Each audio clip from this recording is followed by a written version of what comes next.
Masyarakat udah ngerti. Udahlah, siapapun jadi pejabat nasib kita mah sama. Emang gue pikirin. Saya pengen birokrat itu jujur, kata Kiki jujur. Saya nggak akan kritisi anggaran 0, sekian, enggak. Tapi kalau urusan hutan, urusan banjir, urusan segala macam, saya akan ngomong keras.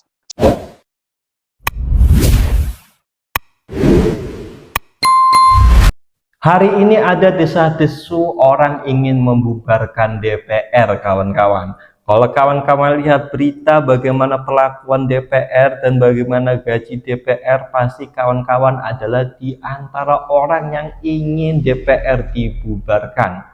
Tetapi bagaimana respon Kang Deddy Mulyadi mengenai DPR ini? Bagaimana responnya? Apakah Kang Deddy Mulyadi setuju DPR itu dibubarkan atau tidak, kawan-kawan? Nanti kita saksikan bersama-sama. Sebelum itu, netizen-netizen yang menginginkan DPR dibubarkan, kawan-kawan. Kalau nggak salah itu, di antara sebabnya itu ya gara-gara tentang perhitungan, tentang gaji, dan lain sebagainya. Nanti kita saksikan bersama-sama videonya. Kita bisa menyimpulkan bahwa pejabat dan DPR kita itu bukannya bodoh. Mereka semua berpendidikan. Mereka juga bukan yang nggak tahu bahwa rakyat kita sedang susah nyari kerja, susah ekonomi. Tapi mereka bikin kebijakan yang menindas karena mereka nggak takut sama kita. Mereka nggak takut dengan rakyat. Dan buku The Weapons of the Weak bisa menjelaskan betapa pertemuan-pertemuan seperti ini, gue lagi di Kamisan, betapa gosip-gosip politik di kafe, di kampus, di sekolah, betapa story-story Instagram kita, tweet kita, repostan TikTok kita juga adalah senjata untuk kaum yang dianggap lemah oleh kekuasaan, yaitu rakyat sendiri sebagai pemegang daulat bangsa ini. Jadi teman-teman, cerita tentang DPR, tunjangannya naik sampai gaji 100 juta, kisah tentang pejabat istana udah dapat menteri, wakil menteri, masih rangkap komisaris dengan gaji miliaran, di tengah rakyatnya jutaan menganggur, ratusan juta miskin, tabungan menurun, dan lain sebagainya. Itu mereka semua buat bukan tanpa mereka mikir. Mereka sudah mikir bahwa kebijakan yang menindas ini rakyat juga nggak bisa lawan. Mereka naikin PBB sampai 1000%. Mereka naikin pajak, pungut pajak ABCDE. Mereka naikin gaji mereka sendiri, tunjangan mereka sendiri. Mereka tahu rakyat dipikirnya nggak bisa melawan. DPR-nya petantang petenteng, bilang Menteri Keuangan mengasihani kami, ekonomi susah, makanya tunjangan dinaikin. Mereka pikir rakyat lagi pada kaya raya. DPR-nya manja dengan bilang macet, ada yang dari Bintaro segala macem. Mereka pikir rakyat tiap hari nggak desek-desekan di komuter lain, nggak desek-desekan di mobil, motor, dan juga kendaraan mereka. DPR-nya bilang jangan sampai gaji PNS naik, ntar ada kecemburuan. Mereka pikir gaji DPR naik, rakyat nggak pengen bikin revolusi. Mereka petentang petenteng, perlu dikasih pelajaran. Oleh karenanya, Weapons of the Weak, hal-hal kecil seperti Kamisan kayak gini, pertemuan-pertemuan, tongkrongan sama teman-teman kalian dan lain sebagainya, jangan pernah dianggap remeh. Itu adalah bibit-bibit revolusi, bibit-bibit perubahan. Jadi jangan sampai kita biarkan mereka berpikir bahwa kita badutnya. Kalau mereka badutnya, bukan hanya kita perlu tertawakan, kita perlu adili dan kita perlu kasih pelajaran. Udahlah, DPR tuh bubarin aja. Ngapain sih? Rakyat yang mana sih yang diwakilin? Orang aspirasi rakyat aja nggak tersampaikan kok. Bentar. Ini di FYP gue banyak banget gerakan-gerakan membubarkan DPR gitu ya. Terus komen-komennya tuh ya 98% tuh pada setuju lah gitu. Yang gue tahu ya, buat jadi anggota DPR itu biayanya tinggi, say. Nggak mungkin orang-orang miskin atau orang-orang ngalangan bawah yang jadi anggota DPR. Akhirnya ya anggota-anggota DPR itu diisi sama orang-orang kaya, sama anak pejabat, istri pejabat, keluarga pejabat. Jadi ya wajar aja kalau kesehariannya itu ya, dan omongan-omongannya atau tindakan-tindakannya itu tidak merepresentasikan masyarakat rakyat bawah. Ya orang mereka tidak pernah menjadi rakyat biasa. Nah, karena rakyat-rakyat banyak yang banyak yang kecewa gitu ya. Makanya muncullah pergerakan untuk membubarkan DPR. Walaupun sebelumnya ada 2 presiden RI kita itu yang mau membubarkan DPR. Yang pertama itu Bapak Soekarno, yang kedua itu Abdurrahman Wahid atau Gus Dur. Secara hukumnya ya, DPR itu tidak bisa dilengsarkan oleh presiden. Dan secara hukum ya mungkin kayak membubarkan DPR itu seperti negara yang nggak ada partainya. Ya nggak bisa, nggak semudah itu juga. Tapi mungkin ya yang gue pikirin, kalau emang rakyat itu emang beneran serius mau membubarkan DPR gitu ya, mungkin salah satu jalannya ya revolusi menurut gue ya. Sejak awal anggota-anggota DPR itu bukan rakyat biasa guys, setahu gue. Mereka itu memang berasal dari golongan-golongan yang memang punya privilege, seperti yang tadi gue bilang, isinya ya orang-orang kaya, karena menjadi DPR itu biayanya juga tidak murah. Oke lah, mungkin kalau DPRD yang tingkat kota madya kayak gitu-gitu adalah 1 sampai 2 orang, paling banyak mungkin 5 orang gitu yang memang dari rakyat biasa, rakyat kalangan bawah gitu. Ingat ya, cuma antara 1 sampai 5 orang yang dari rakyat biasa. Sisanya kalian jawab sendiri. Jadi menurut gua jangan berharap banyak kalau anggota DPR itu, semua anggota DPR itu bisa merasakan hati rakyat biasa gitu. Ya mereka itu nggak pernah jadi rakyat biasa. Tapi disclaimer, gua kasih tahu, tidak semua anggota DPR itu seperti itu. Banyak juga anggota DPR yang benar-benar menyuarakan suara rakyat. Satu sisi gue setuju dibubarkan, tapi satu sisi juga gue nggak setuju dibubarkan. Jadi gue 50-50 gitu. Gue setuju dibubarkan itu gue punya beberapa alasan ya. Pertama, presiden itu sudah dipilih langsung oleh rakyat. Kedua, undang-undang itu, UU itu bisa dibuat di pemerintah. Kalau kurang puas sama hasilnya, gugat aja ke MK. Demokrasi itu bisa kok diterapkan langsung tanpa perwakilan. Contoh yang berlaku di Swiss, ini bisa loh diterapin di Indonesia. Atau biasanya disebut direct demokrasi. Kalau masih butuh representasi, bisa kok diaduin ke DPD yang anggotanya tuh juga masing-masing tuh independen. Setidaknya mereka itu bisa menyuarakan daerahnya masing-masing. Yang terakhir, anggaran itu pasti bisa lebih efisien kalau tidak melibatkan DPR dari mereka-mereka yang minta tunjangannya naik, gajinya naik. Padahal buat beli tas branded, buat makan lobster, makan fine dining. Cuma ya gimana ya, kalau mau membubarkan DPR berarti kan harus ada amandemen UU baru, harus ada perubahan undang-undang baru. Dan itu yang mengesahkan undang-undang juga salah satunya adalah DPR gitu. Ya mana mau DPR membubarkan dirinya sendiri loh. Dan gue juga gak setuju sebenarnya kalau dibubarin. Kayak yang tadi gue bilang, gue tuh 50-50. Kekuasaan, penguasa itu tetap butuh pengawasan. Mungkin kalau dibubarin gue gak setuju ya. Gue lebih setuju untuk sistemnya yang dirubah. Dan menurut pasal 7C Undang-Undang Dasar ya 1945, itu presiden itu tidak bisa membubarkan atau membekukan DPR. Dan mungkin gue lebih setuju untuk anggota DPR itu dikurangi gitu loh. Kalian tahu gak sih anggota DPR kita tuh berapa banyak? Dan belum lagi ditambah sama anggota DPRD, DPD, dan lain-lain. Menurut gue emang kita butuh sebanyak itu ya anggotanya gitu. Banyak juga yang ngeplesetin DPR ya, yang dari Dewan Perwakilan Rakyat itu mereka sebutnya jadi Dewan Penindas Rakyat, jadi Dewan Penista Rakyat. Bahkan ya DPR itu lebih banyak menghabiskan anggaran negara daripada menghasilkan apa yang diperlukan oleh rakyat. Lebih banyak ngabisin anggaran daripada membuat sesuatu hal yang bermanfaat untuk negara. DPR itu udah ada loh dari zaman kemerdekaan 1945, namanya KNIP kalau nggak salah. Makanya gue bilang kayaknya tuh lebih perlu diperbaiki sistem parpolnya gitu, sistem partai politiknya gitu loh, daripada membubarkan DPR-nya. Masalahnya ya, DPR ini nggak semua DPR ya, tidak semua DPR, tapi kebanyakan anggota DPR itu tidak menjalankan fungsi dan amanahnya dengan baik, dengan benar. Pantesan nasib rakyatnya terus-terusan susah. Soalnya wakil rakyatnya nggak cerdas juga ya. Ini dia. Kalau di sekitar sini kan ngontrak atau kita kos kan 3 juta per bulan. Didapatkan 50 juta per bulan. Kalau kita 3 juta kita kalikan 26 hari kerja berarti 78 juta per bulan. Padahal yang didapat cuma sekitar 50 juta per bulan. Nah, jadi mereka masih nombok lagi. Kan kalian tahu kan, nggak cerdas wakil rakyatnya. Kos-kosan 3 juta itu sehari. Kos-kosan apa hotel bintang 5 tuh bos?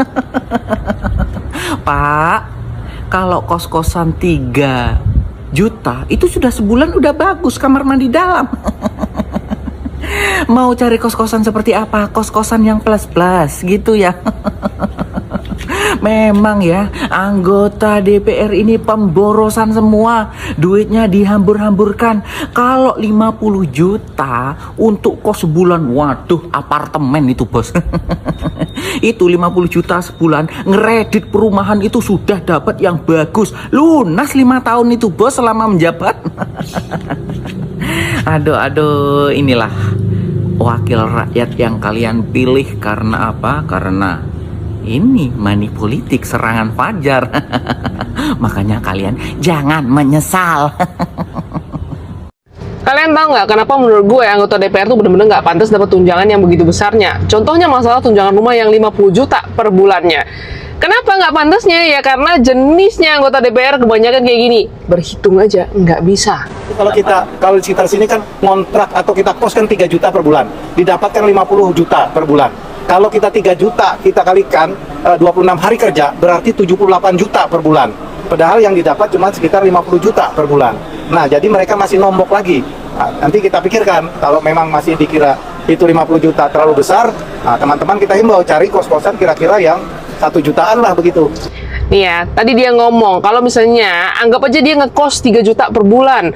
Nah, dikasih tunjangan 50 juta, ngomongnya kurang. Ini kalau kita pikir ya, 50 juta dikasih uang per bulan, Anda ngekos 3 juta, berarti Anda tuh punya kembalian 47 juta. Kenapa bisa kurang dan bisa dapat angka 78 juta? Kenapa yang kos per bulan itu dikalikan 26 hari.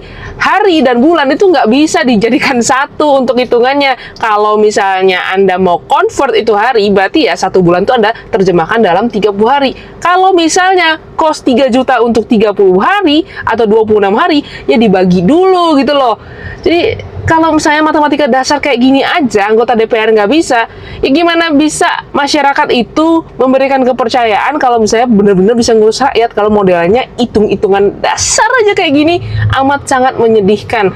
Dan lagian ya, untuk 50 juta per bulan itu biaya biaya sewa rumah apa sih? Dan kalau 3 juta lo bilang dikali 26 hari, itu berartinya 3 juta per hari. Kalau 3 juta per hari, lu nyewa apa? Nyewa hotel mewah. Lagi rame banget isu bubarkan DPR. Sebenarnya, meskipun ratusan ribu atau bahkan jutaan rakyat Indonesia yang turun ke jalan untuk berdemonstrasi kalau tujuannya membubarkan DPR itu perihal yang sangat sulit. Atau ada narasi memaksa presiden untuk mengeluarkan dekret presiden dalam konteks pembubaran Dewan Perwakilan Rakyat. Ini juga narasi yang keliru. Kita lihat kalau dalam Undang-Undang 1945, DPR itu punya kedudukan penting untuk membuat undang-undang. Kemudian pada pasal 7C Undang-Undang Dasar 1945 disebutkan bahwa presiden tidak dapat membekukan dan atau memberhentikan Dewan Perwakilan Rakyat. Kenapa narasi dekret presiden itu muncul? Kita tahu kalau dekret presiden itu untuk kejadian luar biasa tetapi sifatnya terbatas. Jadi dekret presiden itu dikeluarkan kalau misalnya terjadi perang atau untuk mengisi kekosongan jabatan presiden atau wakil presiden, atau kalau adanya krisis di negara ini, maka presiden boleh mengeluarkan dekret karena sifatnya tadi luar biasa dan terbatas. Nah, dalam konteks membubarkan DPR, presiden tidak punya hak dan kewenangan karena kita menganut sistem presidensil. DPR dan presiden itu kedudukannya setara. Kalaupun kita, masyarakat Indonesia, memaksa untuk pembubaran DPR, maka ini akan sangat sulit karena mengharuskan untuk mengamandemen Undang-Undang Dasar 1945. Oke, sekarang aku beri solusi. Apa yang dapat dilakukan oleh masyarakat Indonesia di tengah kondisi politik dan kondisi kinerja DPR saat ini? Bukan pembubaran DPR, melainkan rekonstruksi ulang kinerja DPR. 3 juta sehari datang duduk diam. Pantas nggak menurut kalian? Sementara gaji guru nggak nyampe 1 juta, belum lagi guru honorer bahkan cuma ratusan ribu, dan belum lagi pedagang, petani, nelayan yang nggak sejahtera di negara ini. Pertanyaannya cuma satu, di mana etika, moral, dan rasa malu? Ketika negara lain aja tuh ya, pejabatnya itu santai banget ya, nggak pakai pengawal, nggak pakai ajudan, nggak pakai fasilitas mobil mewah, nggak harus nginep di hotel 9 juta semalam. Padahal luar negeri loh itu. Ternyata emang Indonesia udah merdeka, merdekanya diwakili mereka. Hidup enak di atas kemewahan. Ya merdeka, mereka tidur beralaskan sutra, sementara rakyat tidur beralaskan tanah aja. Koreksi kalau benar. Jadi menurut kalian masyarakat, haruskah kita diam menghadapi kezoliman ini? Ini udah penindasan namanya. Jika pemerintahan ini lebih sibuk mengamankan kekuasaannya daripada memikirkan kesejahteraan rakyat, maka ini bukan pemerintahan, melainkan penindasan. Koreksi kalau benar, tulis pendapat kalian di drop komen, share video ini, dan bubarkan DPR. Waduh, lagi rame di media sosial ini. Tanggal 25 Agustus akan ada pergerakan rakyat untuk membubarkan DPR. Mau ngapain, bos? Kalau kalian berdemo untuk undang-undang perampasan aset, kemungkinan saya akan ikut. Tapi kalau untuk membubarkan DPR, aduh saya gak ikutan. Kalian aja deh tuh. Yang namanya pemerintahan itu ada eksekutif, legislatif, dan yudikatif. Itu semua saling bekerja untuk mengontrol pemerintahan. Kalau kalian ke Jakarta aja untuk undang-undang perampasan aset, tanpa disuruh saya juga ikut. Tapi kalau untuk membubarkan DPR, saya agak ikut-ikutan. Kalian aja deh tuh. Tinggal boleh di kampung, tapi otak harus ngotak. Nggak bisa. Kalian berdemo lah untuk undang-undang perampasan aset. Jadi rakyat itu jangan mudah diadu domba ya. Rakyat jangan mudah dibentur-benturkan dengan pemerintah. Untuk kenaikan pajak ya. Kenaikan pajak yang dilakukan oleh pemerintah itu untuk pengusaha-pengusaha. Ya, untuk oknum-oknum pejabat yang memang hartanya banyak. Jadi rakyat dibentrokan sama pemerintah. Kenaikan pajak PBB, jelas lah yang jadi beban itu siapa? Pengusaha. Kenaikan pajak industri siapa? Pengusaha. Kalau rakyat mana ada? Kayak saya, berapa sih kenaikan pajak saya? Nggak ada, karena bandar saya nggak ada. Situ mikirnya. Jadi para oknum-oknum pejabat, oknum-oknum pengusaha ya, dibentrok-bentrokan menggunakan buzzer biar rakyat bergerak, biar pajak nggak jadi naik. Receh gitu bilangin, kalau untuk masalah seperti itu receh. Jadi untuk para mahasiswa, untuk para rakyat yang ingin ke Jakarta tanggal 25 Agustus, bergeraklah untuk undang-undang perampasan aset, bukan untuk membubarkan DPR. Hati-hati aja lah di jalan. Saya emang nggak ikut-ikutan, kalian aja lah. Kabar-kabar ya, kalau memang ada pergerakan untuk undang-undang perampasan aset, DM saya ikut. Tapi kalau untuk membubarkan DPR saya nggak ikut. Masyarakatnya udah ngerti. Udahlah, siapapun jadi pejabat nasib kita mah sama. Emang gue pikirin, sekarang lu minta suara gua, ya wani piro, lu berani bayar gua berapa? Tuh juga abis itu lu gak peduli sama gua kok. Makanya sebagian rakyat sekarang bukan bodoh, bukan jahat. Karena dia tahu yang mau minta pilih ini juga nggak ngurusin dia, cuma butuh suara dia. Makanya baik-baikin. Udah jadi nomor juga diganti, nggak usah jauh-jauh deh. Sebelum saya mulai dulu ya, ada berapa sih pejabat yang kasih nomor HP pribadi ke masyarakat? Katanya pelayan publik. Kalau kamu jualan catur nih, lu cantumin nggak? Customer care, nomor sekian ya dong. Lu takut orang komplain ini kagak mau beli produk lu lagi dong. Saya mau tanya, pejabat kita tuh takut nggak dipilih rakyat lagi? Dia maunya dipilih rakyat lagi. Kalau saya anggota dewan mau gaji 1 miliar sebulan, saya oke. Tapi kamu buka dong anggaran kamu semua. Kementerian semua anggaran dibuka dong, biar kita tahu setiap sen pajak yang kita bayar dipakai kemana aja. Nah sekarang lu nggak mau buka. Jadi orang, kalian juga mau digaji besar kalau anda profesional. Setiap orang berhak dan harus dibayar mahal kalau dia kerja profesional. Tugas anggota dewan apa? Mengawasi anggaran pajak kita, tau? Kamu kalau digaji mahal nggak apa-apa, tapi kamu buka, kasih tahu saya. Dan kamu tahu nggak pemerintah pakai Twitter? Ya, nanti kan nggak lakukan tugasnya dong. Termasuk PDI Perjuangan, saya sampaikan sebagai ketua, kita otokritik kepada PDI Perjuangan. Anda ini anggota parlementer, partai itu ngomong. Kenapa Anda semua diam tidak ngomong? Karena mesti ngomong dong oleh dewan. Nah kita kritik, di DPR kita, di partai kali kritik. Termasuk PDIP, kemana aja kalian gitu loh. Jangan cuma mau terima gaji, 1 miliar juga nggak apa-apa. Saya bilang menteri mau gaji 16 miliar setahun juga boleh. Tapi nggak ada tunjangan rumah. Jangan-jangan tunjangan rumah lu lebih dari 20 miliar setahun. Gara-gara perbaikan servis, bongkar, rehab, gitu. Maka Pak Ketua DPRD, apa yang kita letakkan? Ada hal yang harus terorkestrasi, ada hal yang harus dia melakukan sendiri. Kenapa?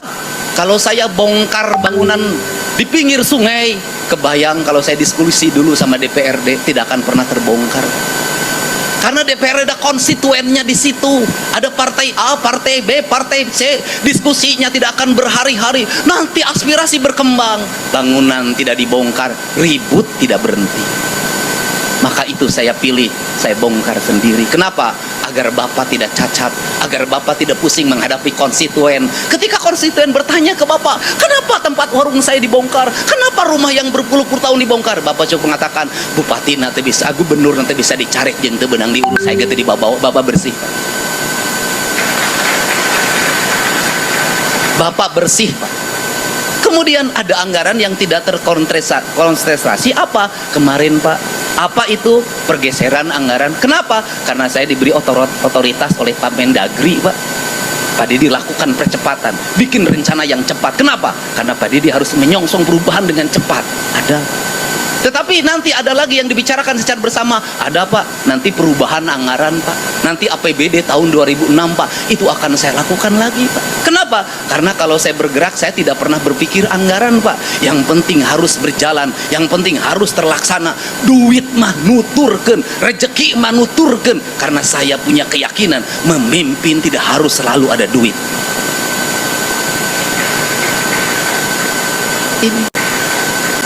Ini. Kenapa? Para raja dulu tidak menyusun APBD.